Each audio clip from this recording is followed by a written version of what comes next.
What's up, dudes and dudettes of the internet? My name's Seth, and oh my goodness gracious, y'all. It's been a very, very long time since we ended up having a video like this, where I get to talk about my gears! My metal gear! No, but really, my gearses. We're gonna talk about gearses today. First of all, we're going to start with something that is not going to be exciting in any way, shape, or form. First of all, this booth. Behind me is the booth that we're gonna be going in. That's my workspace, dude. But first, we're not gonna talk about that. We're gonna start with the most boring thing ever. This homemade green screen that I made like a billion zillion years ago, which, ironically, if you're an aspiring YouTuber out there, you can make this for under $20. Yep, and you know what? It's the best green screen I've ever had. I'm still using it, and I'll make a new one when this one breaks, because otherwise, you got stuff like this. This is a portable green screen. One side of it is a blue screen, the other side of it is a green screen. And even though it's absolutely amazing, because it's portable, you can put it away like really, really easily.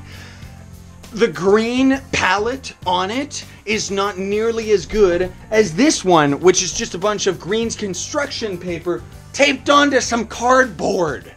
Now granted, it took me a while to actually make this thing, like half an hour or something, but also just because I was being very careful with it. And you'll see even up here, like, look at this. These are hair bands. It's all rubbery and bouncy. And this stand that it's on right now, I used to actually have this green screen on a mic stand. The stand that it's on right now was from a different green screen that I ordered that wasn't good enough. Now, if you're wondering where I actually use the green screens, I used to actually use it in the videos like a million zillion years ago, but that takes way too long to render, so I ended up moving away from that. Plus, you need a really decent camera to actually do something like that. But most of all, I just use it for thumbnails because it's really, really convenient to just take a picture of myself with the green screen in the background. I chroma key it out. That's what that's called. And most of all, the reason why I'm showing you this first and foremost is because this embodies YouTube in a nutshell. If you're trying to start out on YouTube, you don't need the best gear in the world. You start with what you've got. No excuses. Start with what you've got. That's it. That's pretty much my entire mentality towards YouTube. One day I was just sitting there, like straight up. You always hear about these stories, but it always seems like it's something from a movie and not real life. Legit, I was sitting there one day watching other YouTubers, and then I decided, wait a minute, I can do this. And then I finally realized, why aren't I doing it now? And then I did start doing it now. So let me take you into the office. I hope that it's not like secretly really, really dark, folks. I'm actually going to open this curtain in 2 seconds because I do believe that it is dark, because this GoPro camera, it's the GoPro Hero 3, or maybe it's just the GoPro Hero. I don't know. This is my portable camera that I use for vlogs. It's got a nice little going on all the time. You hear it, headphone users? I know I do when I'm editing. But this is my booth, and this, incidentally, is that other background screen that I was talking about that came with the stand that I now used for my other bad green screen. Look how dark that blue is. You are not going to be able to chroma key out this blue background. This is what it looks like when it's wrapped up, because this whole booth in general, like, you might be able to see or not. See how low this ceiling is? That's why you hear this! All of the reverb and all the craziness going on, because my voice and the sound waves are bouncing off of the ceiling, which is right beside me, right back down and everything like that. So it took me a very long time to figure out how was I going to end up getting a sound that I was comfortable with in this type of environment. But you do with what, do with what you got. I don't have a recording studio, and I never will until I have the house that YouTube bought. I'm gonna have that video one day in the future, but not for a very long time, dude. This is paint tarps, which are actually really, really good for sound dampening. It was my dad's idea to end up doing this. And then these are just kind of standard studio foams. Very expensive considering what they are, but they work. That's why they're expensive. As for my setup itself, never mind all this exciting stuff. Let's talk about the chair. That's a Herman Miller chair. Whoopsie daisy, I bumped the mic. Sorry about, or bumped the camera. Sorry, I hope that wasn't super loud.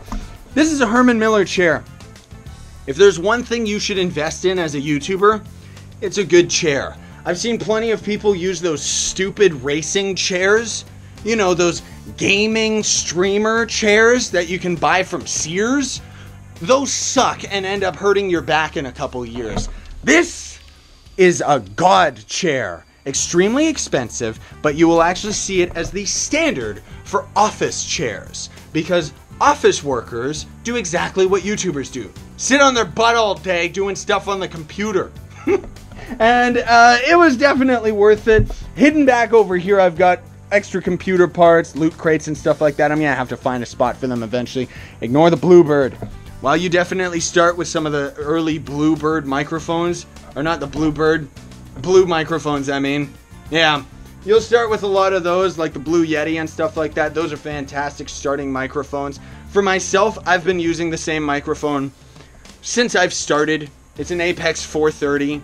It's the same microphone that my dad actually used way back when he was younger and in a band. I remember even when I was a kid, I was like this tall, right? And we'd go to his shows and stuff, and that's where this mic ended up coming from. And been using it ever since, man. I've gone through so many different mics. I've spent so much money buying microphones and then end up returning them because they didn't end up working. And then finally I was like, duh, what are you thinking, stupid? Why don't you just rent the microphones? And while I have been doing that recently again, because it's extremely time consuming to go out and rent microphones, honestly speaking, I don't know if there's anything that's going to top this microphone for my particular setup. Because my particular setup, I guarantee I'm the only YouTuber that actually has this. I don't think any other, well, maybe another smaller YouTuber like me, but no big YouTubers out there that we all watch, none of them have this setup, but we'll get into that in a bit. So first of all, on the left, we're gonna start left all the way to the right. On the left, these are just generic. Over here is all my wigs and my Zelda costume. It's the only game where I actually have a costume for the Let's Play. I would love to have costumes for all of my Let's Plays, depending on the game.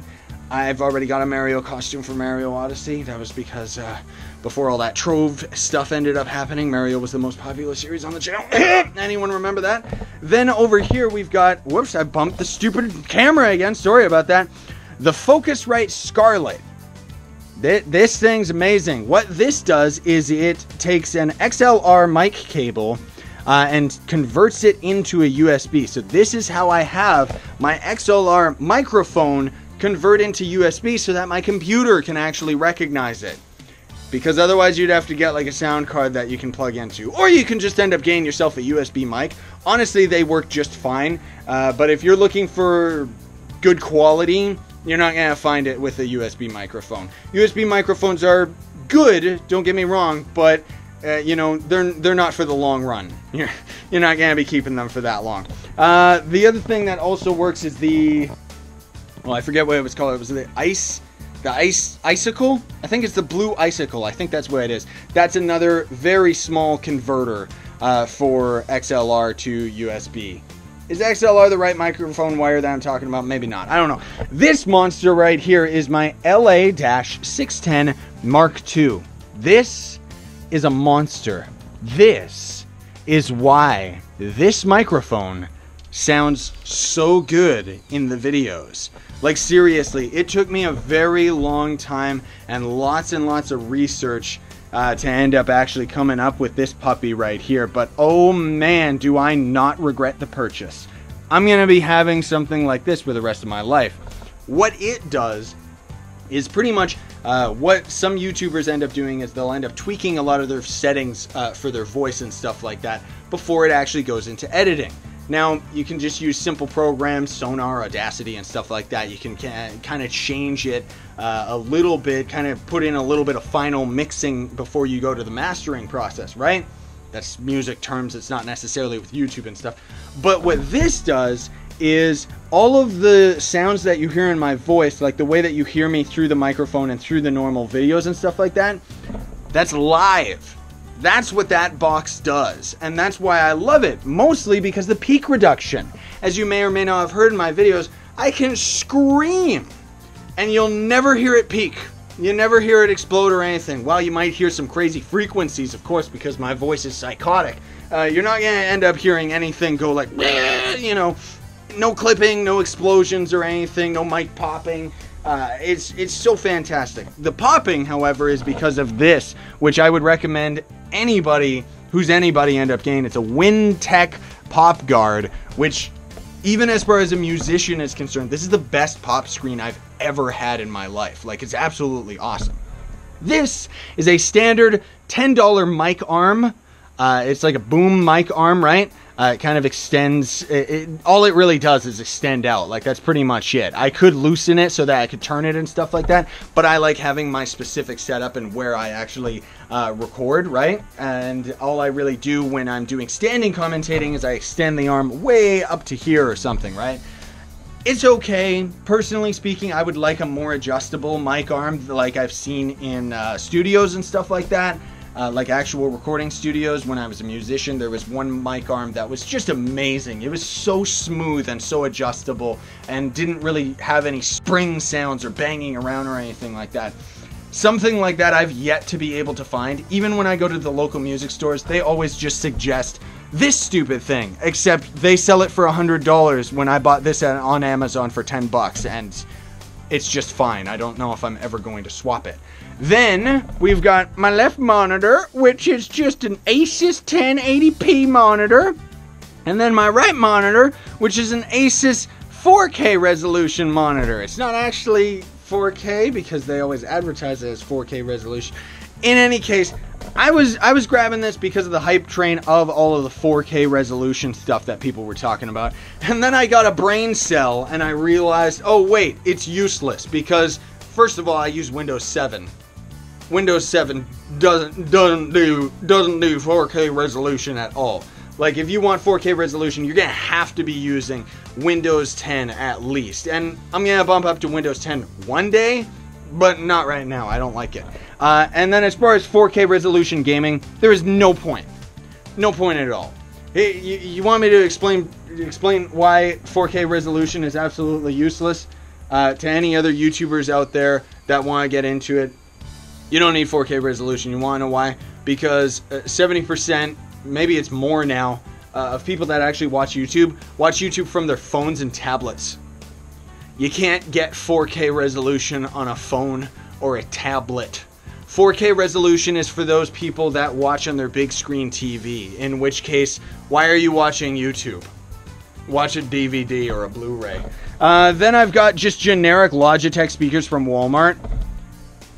There's no reason to ever upgrade them. Like, seriously, these are the speakers that I've been using for years. My last speakers ended up dying out, and thankfully Walmart still sells these. So I ended up just buying myself a second pair, and that's all there is to it, right? Then I've also got my Skullcandy Headphones. I forget what these are called, but they're just wireless headphones. I pretty much just bought them because they were comfortable. There was actually another pair.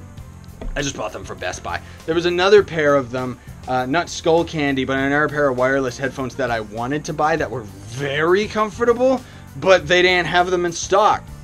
And the guy in the store gave me a hilarious description of how, yeah, the company doesn't actually even make the headphones that I wanted anymore. They pay Best Buy to demo them in the store, even though they don't sell them. And advertisers are pulling out of YouTube? YouTube-pocalypse! Like, what's going on? Seriously. Then we've got all these goofy little things. This nice little plaque that my bro ended up making for me, which is awesome. The Cubesley I got from the Trove company, Tryon Worlds, a million years ago when they ended up sending me that and a Trove pinata that was filled with Trove pinata codes. That was a million years ago. Nice little Diablo dude, which I forget where I got that. I think I bought it. And then we've got a little Reaper dude. Die, that I ended up getting from, I think it was actually my first Loot Crate. It was in the Loot Crate video as well. Man, he's awesome. And then just very basic stuff. I've got a clock right here. Tells the time What do you think? And then I've got this light right here, which you can see very, very, like, this is paper. I just put paper on the light to kind of dim the reflection back on my face, because otherwise lights hurt my face, because I'm like all white and pale and Irish and skin sensitive and stuff. And then these are the new additions to the family.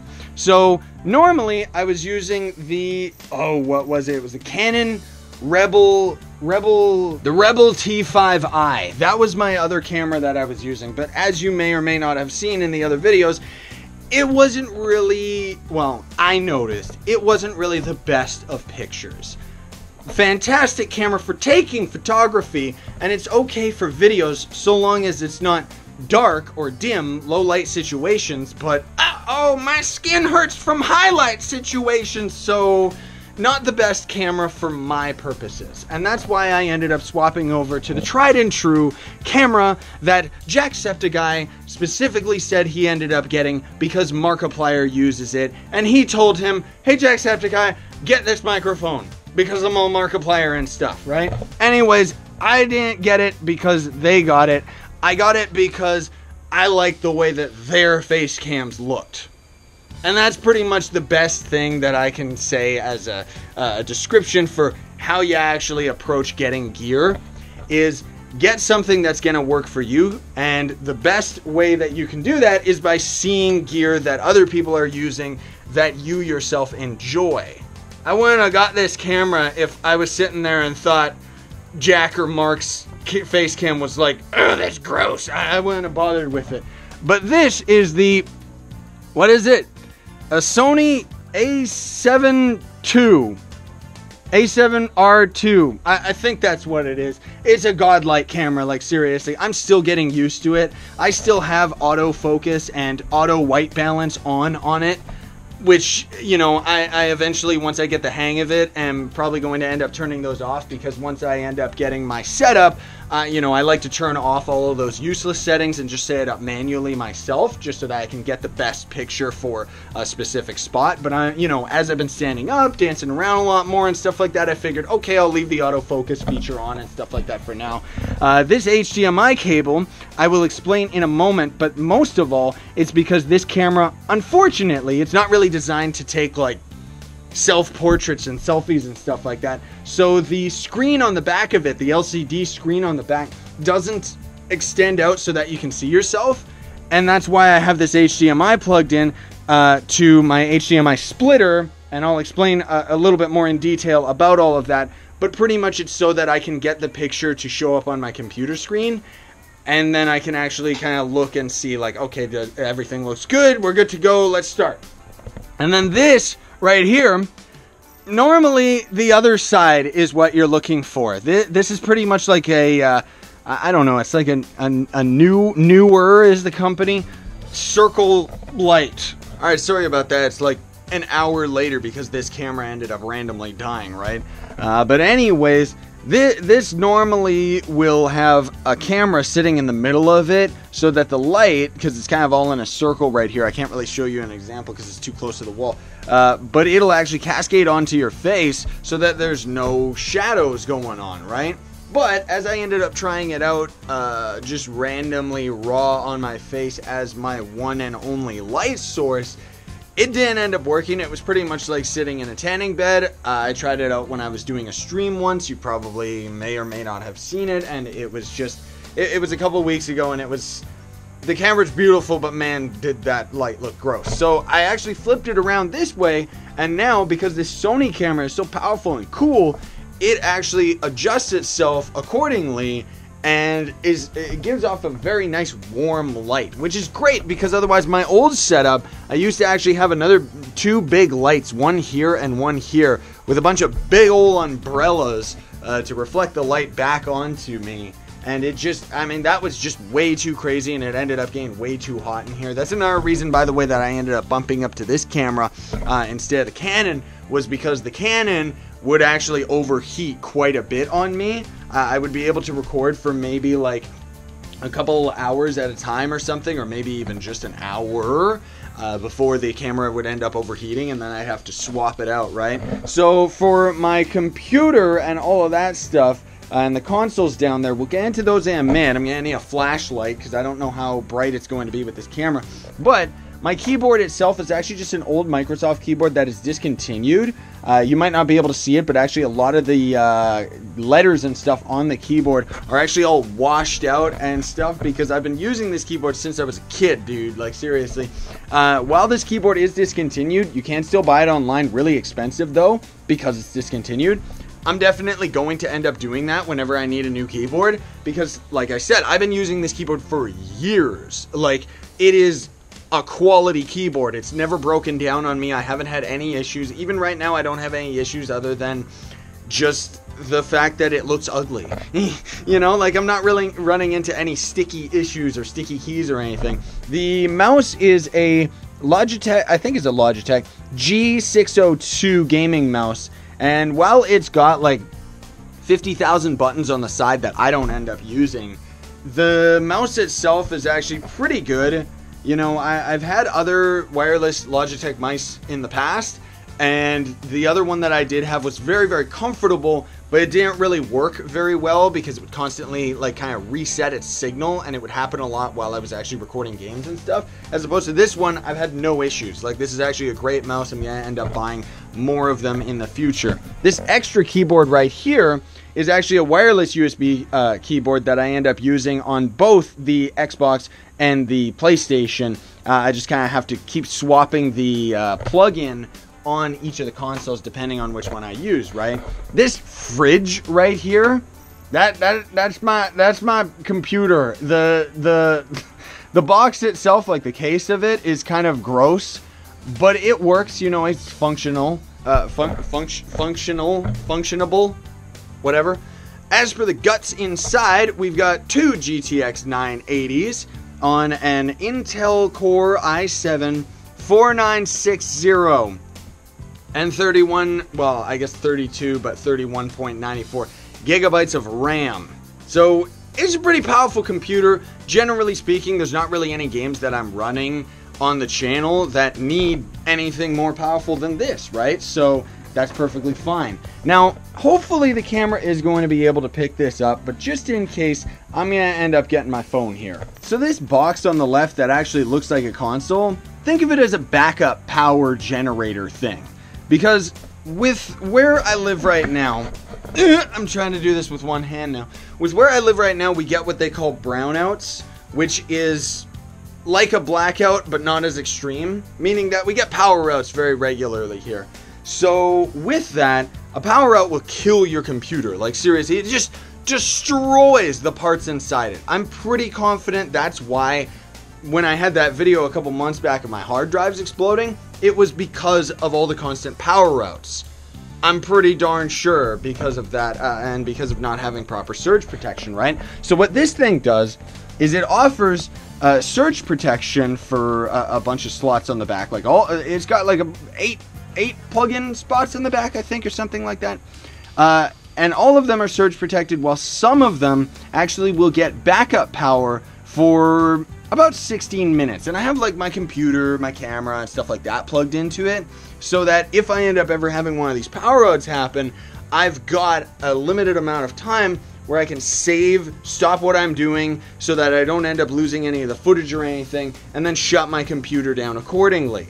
And then on top of that, it's got a very handy feature of where you plug in the USB, and it actually, like, if I'm leaving my computer rendering in the middle of the night, for example, and the power ends up going out, the battery power will actually automatically shut down my computer and kind of put it into hibernation mode, depending on whichever way you put it, right? Then we've got the Nintendo Switch right there, which is still an absolutely amazing console, especially as I've been playing Zelda more portable now and just kind of messing around while I'm out, like, walking around and stuff. It's a real blast.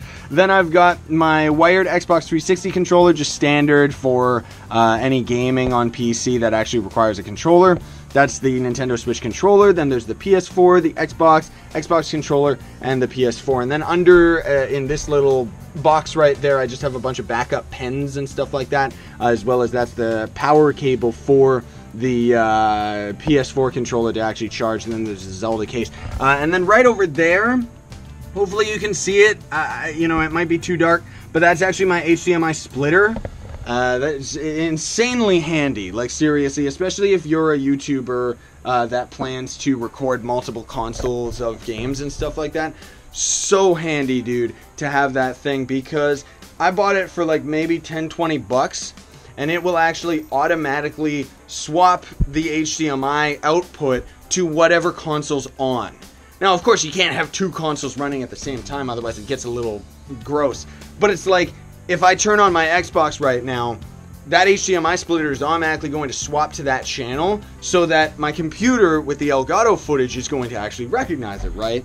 And then otherwise, there's my power cord right here, or power bar right here, which is just a bunch of extra stuff. This is the batteries for the Sony camera for right now, until I can end up getting that power cord to show up in the mail. Phone charger. These are just kind of tied to like my clock here, this light. I think one of them's tied to this light. The stuff that's actually not as important to have backed up, right?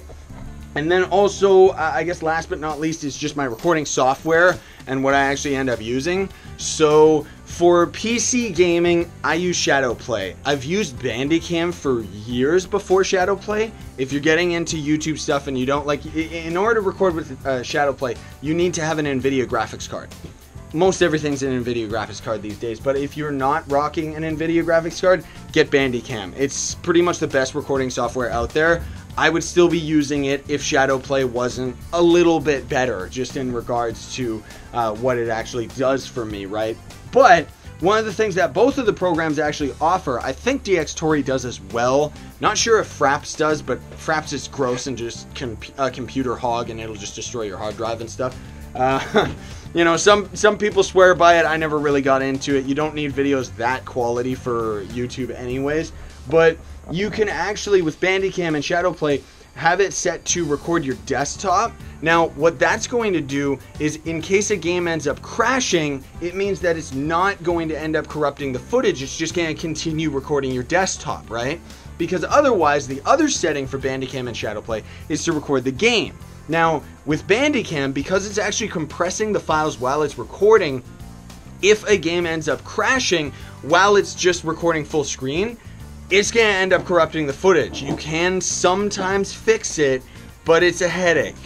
Shadowplay, for the most part, does a pretty good job where even if the game crashes, it's still going to keep all your footage. But still, that desktop recording has saved me so many times. And generally speaking, Shadowplay's desktop recording is better than the Bandicam desktop recording, right? That's just generally what I've really ran into with the two recording softwares. Now, last but not least, I wanted to talk about this because I feel that it is necessary. Again, if any of you are watching this at home and you're actually wanting to get into YouTube and stuff, there's a couple different options that you can do as far as recording is concerned. Again, with Bandicam and Shadowplay, because those are the two programs that I have the most experience with, you actually have the option to record the game, your webcam, or if you have a USB webcam or something. My Sony camera, of course, is not USB. It can be, but I wouldn't risk that, like, ew. Or you can end up having it all recorded separately. So it's like, with it all being recorded separately, that's what I like to do, because sometimes, you know, if for example, the Uncharted series, if I record the game audio and my audio separately, it means that I have the opportunity to bump up the volume of the game during cutscenes without just bumping up the volume of the game and my microphone. You see what I'm saying? And then same with the face cam being recorded separately means that I can stretch it for comedic effect, or I can just kind of move it from side to side if I find that it's in the way of something in the game. And just generally, I like having those options. Some other people might not. You know, you might just want to record it all in RAW, because then you could just record it all like that. As is, just record the face cam, the mic, the game, and everything, get all your levels all perfect and everything, and then you probably wouldn't even have to edit those videos. You could just throw them up, unless you needed to make like cuts or anything like that, right? There's actually quite a few successful YouTubers I still watch regularly that are old timers, and they, you know, they just do that. They don't really add that many cuts to any of their footage and stuff. But the point that I'm getting to, folks, because believe me, there's a point, is if you do end up recording it all separately, here's what every YouTuber does. I start recording my game, then I start recording my audio, and then I start recording my camera. I look at my camera, wait for it to sync up because it autofocuses on my face, and then I clap right in front of the camera, right in the middle, try to get both my hands nice and flat right in the middle, and then afterwards in editing I can sync that visual cue up with me clapping into the microphone. That syncs up my video and my audio. And then in a game, let's just take Trove for example, I'll jump, like actually jump while hitting the controller or my keyboard as loud as I can, so that I can sync up the visuals of my character jumping in game with the audio. Same like with Zelda, I pull out the sword. With Trove on PS4, I actually sync it up with the PS4 friends list, because sometimes, this is very rare, but sometimes, as you may or may not get to the late game of YouTube, you'll run into these games that have a little bit of a delay in their controls. Usually they do this on purpose. Uncharted was one of those games where it actually had a delay. There was nothing in the menus or anything that I could click and then it would be in sync with when I clicked, right? So what I would have to do with the Uncharted series was what I do with Trove on PS4, where I go to the PS4 network friends list and then I click out of it because I found that it's the fastest response time, right? Anyways, I'm just trying to make a point that that is how you end up actually syncing stuff up. Now, hopefully, that's going to be everything that you want to know, everybody. And I will say thank you so much for watching. I very much appreciate it. And that's the thing, too. If there's one thing that I can say in closing, folks, is that you do YouTube with what you got. All of this stuff that I have right now, I'm very, very fortunate enough to have. I tripped over my words. I'm fortunate enough to have it, you know, and I've slowly gathered it over the years as I've refined my content and what I want to get out of my content. It might be completely different for any of you folks watching at home or any of you folks that end up getting into YouTube. Maybe you don't like the way that that camera looks. The Sony cam, you know? Maybe you go and get a different camera, or maybe you're not dealing with a low light situation like myself, who's a freak and records like 80% of my videos in the middle of the night, you know? Like even this thing right here, thank goodness I'm recording this during the day, because otherwise I've actually recorded this gear video 2 or 3 times now during the night, and it was just so dark and depressing. It was just like, no, nobody can even see my gear. Anyways, I'm rambling now. Thanks so much for watching, everybody. Very much appreciate it. If you would kindly hit that like button, I would appreciate that as well. Sign on, stay epic, everybody.